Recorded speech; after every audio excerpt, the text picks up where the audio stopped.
We're going to frame a fireplace unit in today, and I'm going to show you how that's done. Coming right up.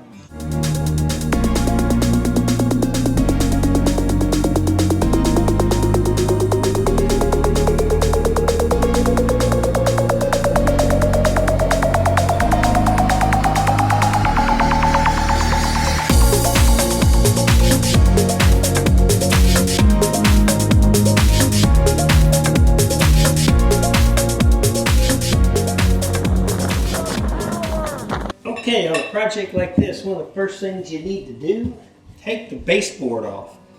And there's several ways to do it. I just take a nail punch, and I find out you should be able to see where the nails were before.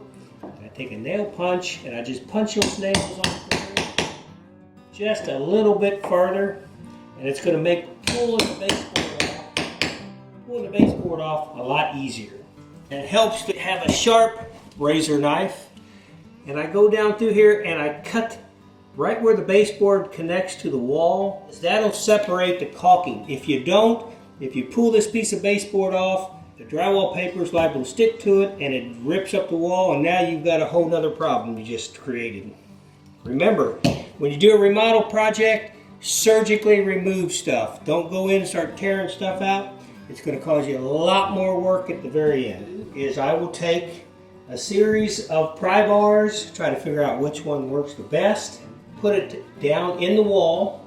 Now, you don't want to pry up on this and punch a hole in your wall right here. So I always use like a paint stick or a shim behind it.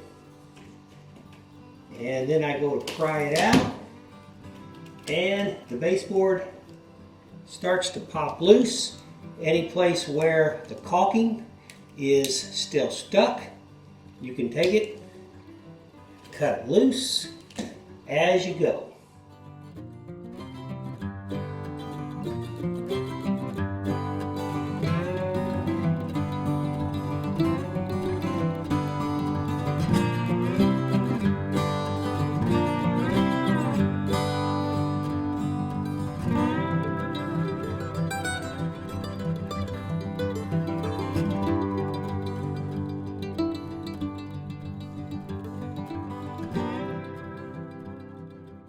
So that's how you take the baseboard off when you start a project. Works pretty good. Okay, now that the baseboard is off, what we're going to do is we're going to frame this up so we can put a fireplace insert in it. It's going to look pretty nice. It's going to put stone on it. It's going to have a nice hearth on it, a nice mantle also. So that's the first step, is to take that baseboard off. And now we're going to figure out the framing and how to frame it away from the wall. Now we're in the process of laying it out, making sure that it is centered in the wall, and it's going to look good once it's all said and done. And when you do something like this, like a fireplace, you have to take in account that it's not only your framing, but then you're going to have 3/4 plywood on top of your framing, and then you're going to have your stone. The actual dimension is going to be a lot wider than you anticipate just the framing to be. So you got to take that in consideration. If you have a corner that has a limited amount of space, you got to take that in consideration. You almost have to go with that dimension of the stone and work inward rather than the framework and work outward.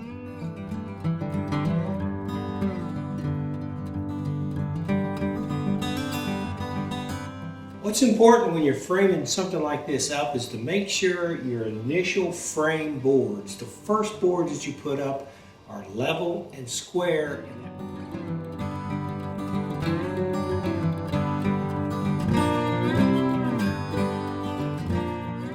On the ceiling, I've got some framing on the floor itself, and just kind of start putting it all together like a puzzle.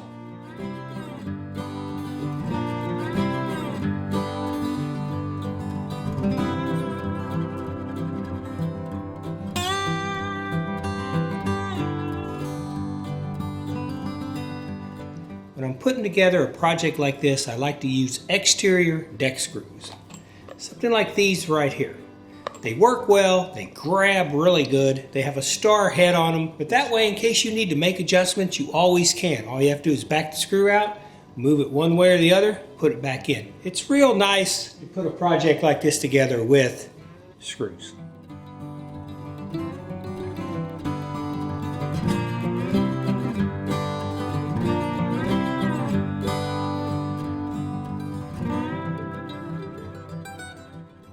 I'm happy with the way that thing's going. Now there's some decisions that need to be made. There's a couple people I need to talk to about that just to make sure everything is going to work out okay.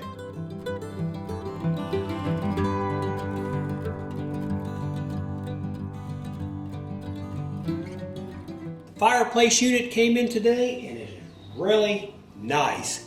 It's a SimpliFire and it's a pretty cool unit. So now what we're working out is those final details, the trim details. We're going to have stone on the front, and we've got to work out how does that stone come up and meet the fireplace unit itself and go around the entire unit, and the edges are going to look nice and trimmed out. We also have to figure out how to mount this mantle. So right now, things you got to slow down a little bit. If you're working on a project like this, you got to slow down a little bit, and you just have to start working out those details. Because if you get ahead of yourself and you put too much on it, then you're going to end up taking things back apart.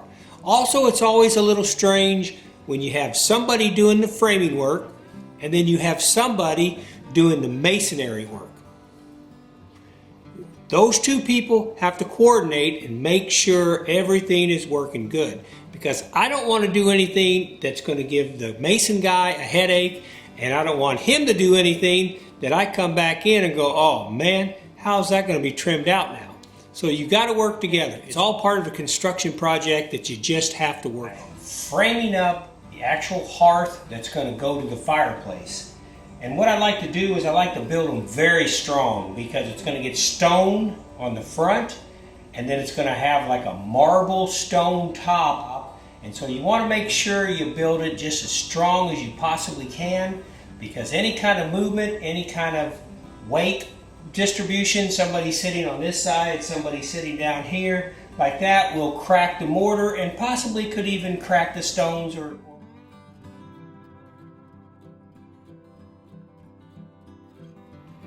Okay, the project is coming right along with the fireplace insert. The electrician came by and ran a designated wire. That way there's never going to be a problem with it wanting to blow a breaker. Decided to install this nice TV bracket that actually pulls out.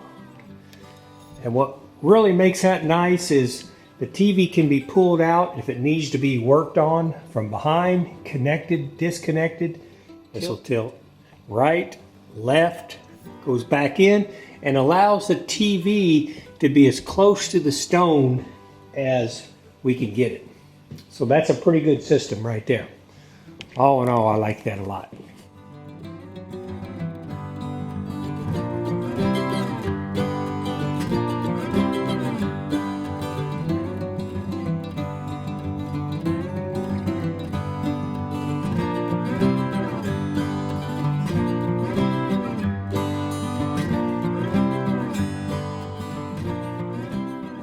Okay, so the plan is today I'm going to go ahead and put my 3/4 inch plywood on it and get it attached, screw it down really good, and that's going to hold the stone whenever the mason comes and puts the stone on. That'll be very strong and it'll be able to hold the stone right in place, and everything should work out pretty good. We also have decided to build a custom mantle, and so I need to build some brackets right here that are actually going to come out. We're going to put 4 2x6s that are going to come out, and then the actual mantle itself is going to fit on that. So that should work out pretty good. And the mantle will be installed before the stone gets put on. So it's always nice when a project comes together. This project was a lot more extensive than I thought it was going to be, just because when you really start figuring out the amount of weight that's on it and the structure itself, you just want everything to be as solid as you possibly can. You don't want to move around and cause cracks in your stone or in your mortar. Even the TV itself, you don't want the weight of that TV to pull forward. You don't want the stone and everything on it to pull forward. So everything has been anchored again and again and again, super strong. If you build something like this, make sure you build it beyond what you think it needs, just because of any kind of scenario, it's going to stay in place.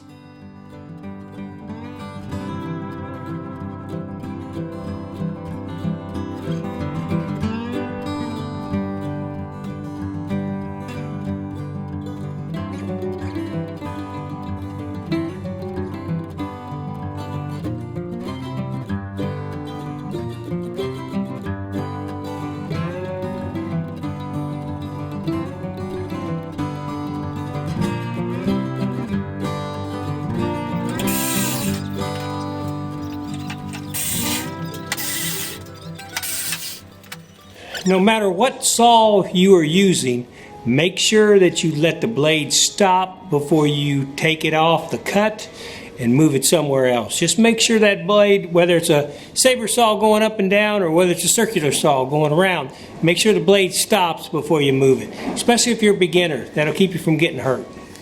Now I have my blade set for 3/4, a little bit more than 3/4, and it's probably set to about 1 1/4 inches.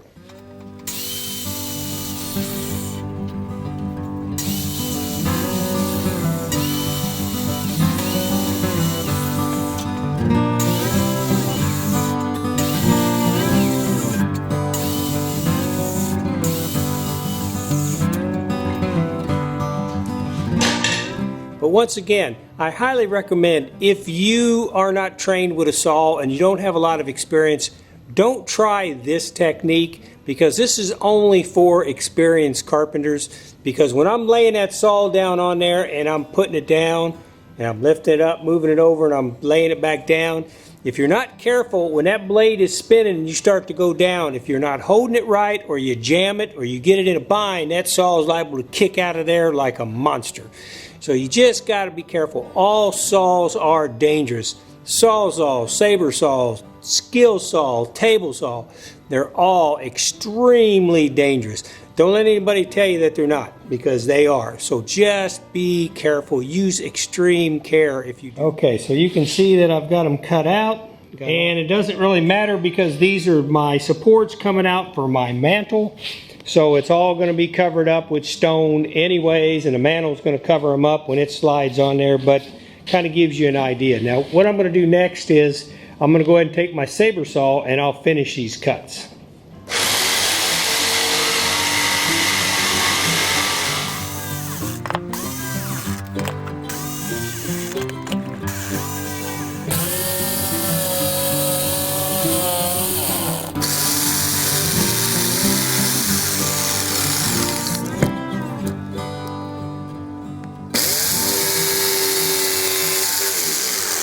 This project is a lot more difficult than I thought it was going to be, just because of the structural nature, just because of the weight, and even the pieces that I cut. I now have my pieces that the mantle is going to set on, and these are going back into the wall, and I've got them secured to the framework, and so they're nice and solid. But now I had to put my 3/4 piece of plywood on there. One way to do it is just to piece everything in like a puzzle. I would rather just cut it one piece. It's a lot stronger if you leave it one piece and put it on. So let's see if this piece is going to fit.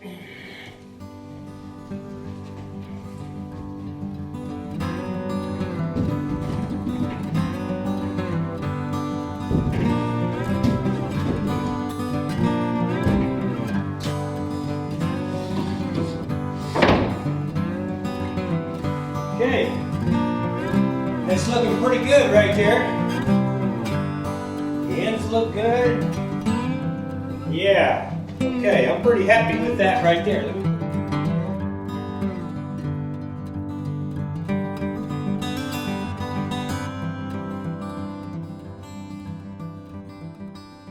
That's what we wanted as far as being around the fireplace itself.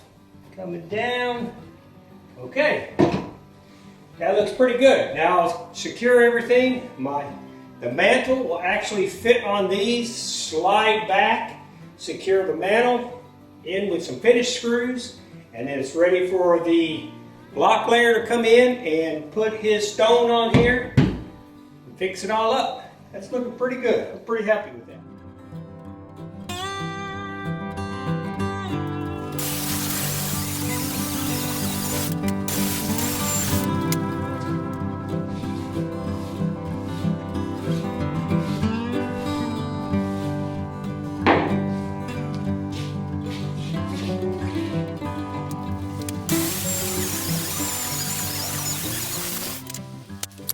That'll be that final piece at the very bottom. That Hitachi saw I have right there. I've had that for 20 years. That's a nice saw. Good cutting saw. I got a spider tarantula blade in it that's super sharp. Phew.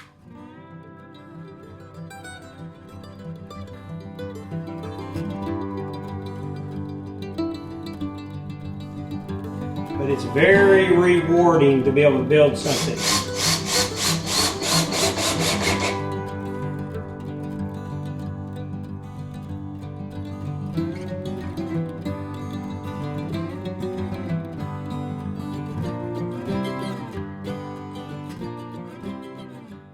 That's why when you frame, your framing has to be straight.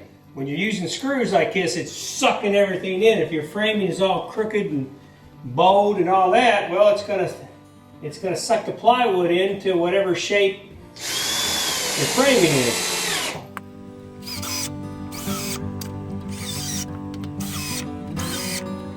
You want to make sure you always screw in the panels really good, especially if you're putting stone, mortar, tile. You want to make sure that there's no movement in the plywood and that everything stays nice and secure.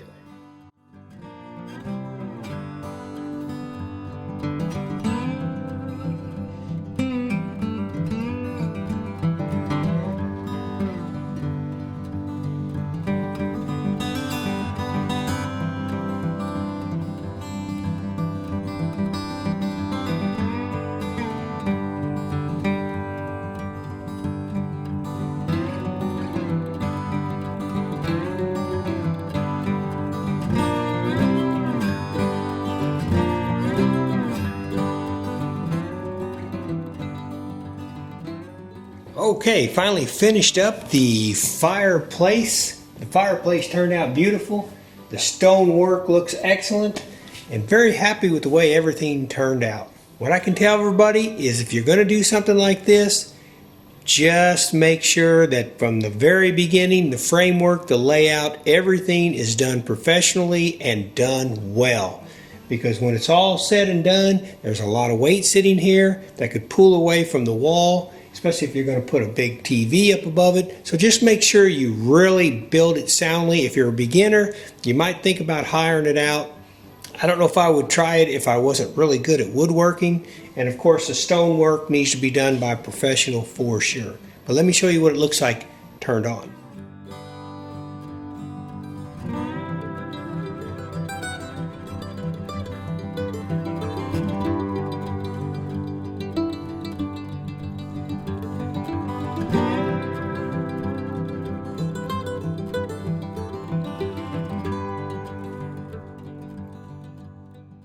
Well, I appreciate you coming to the channel. That's LAF Space Film Fest. That's capital LAF Space Film Fest. Hey, hit that subscribe button. Hammer it down. I appreciate it. Helps me to put out videos like this. So if you want a fireplace, you'll know exactly how to do it. You have a good day.